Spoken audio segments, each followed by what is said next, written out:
আমাদের প্রতিবেশী ভারত দেশ, আমাদের তাদের দ্বিপাক্ষিক অনেক সমস্যা রয়েছে। আচ্ছা, বিগত দিনে দীর্ঘ সময় গত 17-18 বছর ধরে একটি অবৈধ সরকারকে তারা সাপোর্ট দিয়ে টিকিয়ে রেখেছিল। আমাদের সীমান্ত হত্যা বলেন, আমাদের পানির সমস্যা বলেন, আমাদের বাণিজ্য সমস্যা বলেন, আমাদের রাজনৈতিক ইন্টারফেয়ারেন্স বলেন, তাদের আমাদের ব্যবসা বাণিজ্য সব দিকে ভারতের সাথে আমাদের প্রতিবেশী রাষ্ট্র। আমরা ন্যায্যতার ভিত্তিতে, সমমর্যাদার সার্বভৌমত্বের ভিত্তিতে দুদেশের সমস্যাগুলো আলোচনার মাধ্যমে আমরা সমাধান করে আমাদের ন্যায্যতা আদায় করতে, এটা আমাদের দাবি।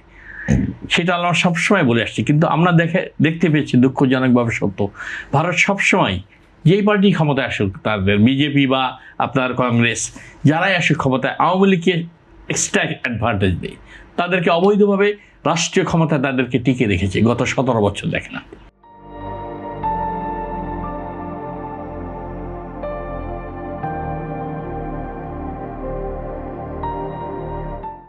কিন্তু এইভাবে নগ্নভাবে সাপোর্ট দিয়ে আওয়ামী লীগকে অবৈধভাবে মানুষের ভোটের অধিকার হরণ করে রাষ্ট্রীয় ক্ষমতায় যে টিকে রেখেছে ভারত, এটা তাদের একতরফা ভুল হয়েছে।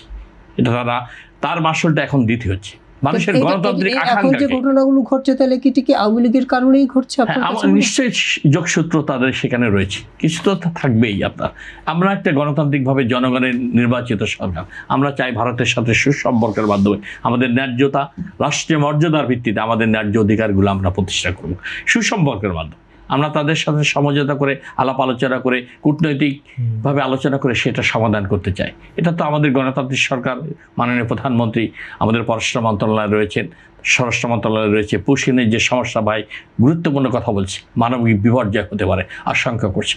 প্রত্যেকটি সীমান্ত জেলাগুলোতে পুশিনের চেষ্টা চলছে ভারতের পক্ষে। 3 কোটি বাঙালি, এটা কি কোনোদিন বাংলাদেশ থেকে মুসলমানরা গেছে ইন্ডিয়াতে? ইন্ডিয়ার মুসলমানরা তো অনেক ইমানি শক্তিতে বলিবান, তারা শত অত্যাচার নির্যাতন হলে ভারতের মধ্যে ভারতেই থেকে ফাইট করে, তারা বাংলাদেশে আসে না।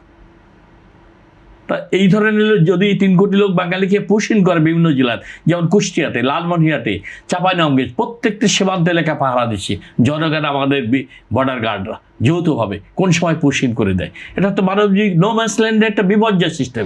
পাহারা দিয়ে তো এইসব কোটের সমাধান করা যাবে না। কূটনৈতিকভাবে ডিপ্লোম্যাটিক ওয়েতে দুই পক্ষের রাষ্ট্রের সাথে আলোচনা করে সেই সমস্যার সমাধান, আমরা সেটা চাই। আমাদের মাননীয় প্রধানমন্ত্রী সেই দিক নির্দেশনা দিবেন। অবশ্যই আমরা সহযোগিতার ভিত্তিতে সহমত পোষণ করে একে অপরের প্রতি শ্রদ্ধা, আনুগত্য, সৌজন্যবোধ রেখেই আমরা এই সবাই দ্বিপাক্ষিক সমস্যাগুলো সমাধান করে আমরা সামনের দিকে এগিয়ে